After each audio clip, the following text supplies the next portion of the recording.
ಇವತ್ತು ನಾನು ನುಗ್ಗೆ ಸೊಪ್ಪಿನ ಚಪಾತಿ ಹೆಂಗ್ ಮಾಡೋದಂತ ಹೇಳ್ಕೊಡ್ತೀನಿ. ಸೊಪ್ಪಿನ ಚಪಾತಿ ಮಾಡಕ್ಕೆ ಫಸ್ಟ್ ಮಸಾಲ ರುಬ್ಕೋಬೇಕು. ನೋಡಿ, ಮಿಕ್ಸರ್ ಜಾರ್ ತಗೊಂಡಿದ್ದೀನಿ, ಅದರಲ್ಲಿ ನುಗ್ಗೆ ಸೊಪ್ಪು ಹಾಕ್ತಾ ಇದ್ದೀನಿ. ಫಸ್ಟ್ ನುಗ್ಗೆ ಸೊಪ್ಪನ್ನ ಇದನ್ನ ಮಸಾಲ ರೆಡಿ ಮಾಡ್ಕೋಬೇಕು. ಇದನ್ನ ಫುಲ್ ತಿರುಗಬೇಕು ಸಣ್ಣಕ್ಕೆ.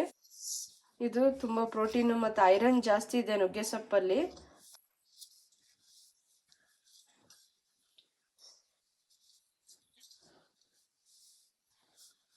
ಇವಾಗ ಮೆಣಸಿನ್ಕಾಯಿ ಇದೆರಡನ್ನು ಇದು ನೋಡಿ, ಮೆಣಸಿನ್ಕಾಯಿ ಈ ಥರ ಸಣ್ಣಕ್ಕೆ ಮುರ್ಕೋಬೇಕು. ನಿಮಗೆ ಸಾಲ್ಟ್ ಹಿಟ್ಟಲ್ಲಿ ಬೇಡ ಅಂದ್ರೆ ಇದ್ರಲ್ಲಿ ಮಿಕ್ಸರ್ ಜಾರಲ್ಲಿ ಹಾಕೋಬಹುದು. ಇವಾಗ ಇದನ್ನ ಮಿಕ್ಸಿ ಮಾಡ್ಕೋಬೇಕು, ರುಬ್ಕೋಬೇಕು. ಇವಾಗ ಇದನ್ನ ನೋಡಿ, ಇವಾಗ ರುಬ್ಕೊಂಡಿದೀನಿ, ಸ್ವಲ್ಪ ನೀರ್ ಹಾಕಿ ರುಬ್ಕೊಂಡಿದೀನಿ. ಇವಾಗ ಒಂದು ತಟ್ಟೆ ತಗೊಂಡಿದ್ದೀನಿ. ಇವಾಗ ಈ ಹಿಟ್ಟು, ಚಪಾತಿ ಹಿಟ್ಟು ಮತ್ತೆ ಕರಿ ಎಳ್ಳು, ಉಪ್ಪು ಇದನ್ನ ಹಿಂಗೆ ಹಾಕೊಂತೀನಿ, ಇಲ್ಲಾಂದ್ರೆ ಕಲ್ಸ್ಕೊಳಕ್ ಚೆನ್ನಾಗಲ್ಲ. ಇದು ಹಿಟ್ಟು ಕಲ್ಸ್ಕೋಬೇಕಾದ್ರೆ ಸ್ವಲ್ಪ ನೀರ್ ನೋಡ್ಕೊಂಡು ಹಾಕೊಳ್ಳಿ. ನೋಡಿ, ಇದು ಈ ತರ ಹಿಟ್ಟನ್ನ ಸ್ವಲ್ಪ ಗಟ್ಟೆ ಕಲ್ಸ್ಕೊಳ್ಳಿ.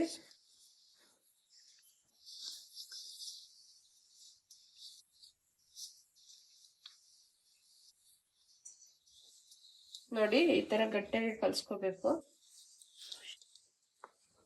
ಅರ್ಧ ಗ್ಲಾಸ್ ನೀರ್ ಹಾಕಿದ್ದೀನಿ.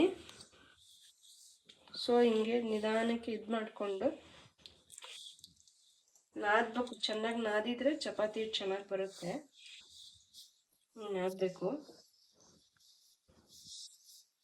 ನೋಡಿ, ಇವಾಗ ಹಿಟ್ಟು ಕಲ್ಸಿದ್ದೀನಿ ನಾನು, ಆಯ್ತಾ? ಈ ತರ ಗಟ್ಟೆ ಕಲ್ಸಿದ್ದೀನಿ. ಇದನ್ನೀಗ ಬೌಲ್ ತರ ಮಾಡ್ತೀನಿ. ಹಿಂಗೆ ನಿಮಗೆ ಬೇಕಾದ್ರೆ ನುಗ್ಗೆ ಸೊಪ್ಪನ್ನ ಕಟ್ ಮಾಡ್ಕೋಬಹುದು, ಕಟ್ ಮಾಡ್ಕೊಂಡು ಮಾಡ್ಬೋದು. ನೋಡಿ, ಒಂಚೂರು ಎಣ್ಣೆ ಹಾಕ್ತಾ ಇದ್ದೀನಿ. ಇದಕ್ಕೆ ಒಂದು 15 ನಿಮಿಷನಾರ ನೆನೆಯಕ್ಕೆ ಇಡ್ಬೇಕಿದು.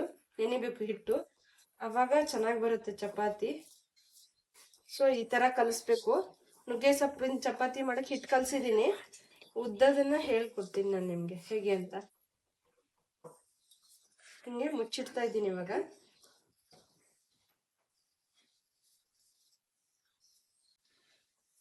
ನೋಡಿ, ಇಷ್ಟು ಉಳ್ಳಿ ತಗೊಂಡಿದ್ದೀನಿ. ಇವಾಗ ಇದನ್ನ ನುಗ್ಗೆ ಸೊಪ್ಪಿನ ಚಪಾತಿ ಹಿಂಗ್ ಉದ್ಬೇಕು. ಹಿಟ್ಟು ಸ್ವಲ್ಪ ಸ್ವಲ್ಪ ಹಚ್ಕೊಳ್ಳಿ, ಇಲ್ಲಾಂದ್ರೆ ಹಿಟ್ಟಿಟ್ಟಾದಂಗೆ ಆಗತ್ತೆ ಚಪಾತಿ.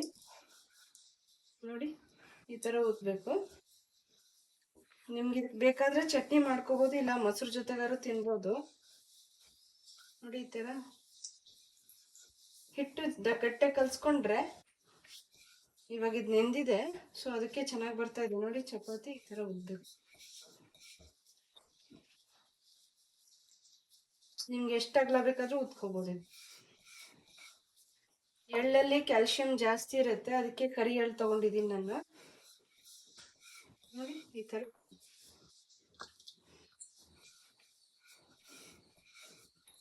ಇವಾಗ ಇದು ಹಂಚು ಕಾದಿದೆ. ಇವಾಗ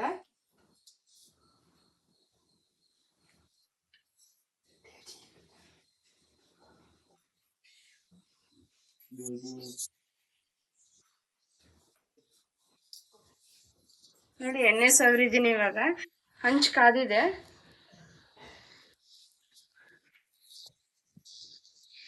ಮೀಡಿಯಂ ಫ್ಲೇಮಲ್ಲಿ ಇಟ್ಕೊಂಡು ಚೆನ್ನಾಗಿ ಬೇಯಿಸ್ಕೋಬೇಕು.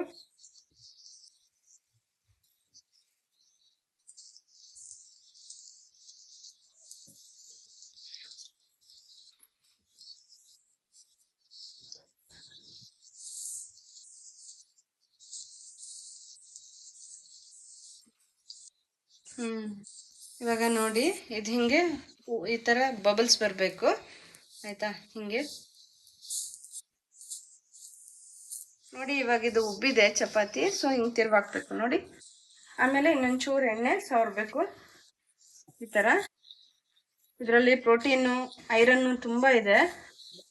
ಮಕ್ಳಿಗಂತೂ ಮಾಸಿದ್ದು ಒಳ್ಳೇದು. ತುಂಬಾ ಚೆನ್ನಾಗಿರುತ್ತೆ ಚಪಾತಿ, ಟೇಸ್ಟಿಯಾಗಿರುತ್ತೆ. ನೋಡಿ, ಇವಾಗ ಇದು ಎರಡು ಕಡೆನೂ ಬೆಂದಿದೆ. ಸೊ ಅದಕ್ಕೆ ತೆಗ್ದು ಹಾಕ್ತಾ ಇದ್ದೀನಿ.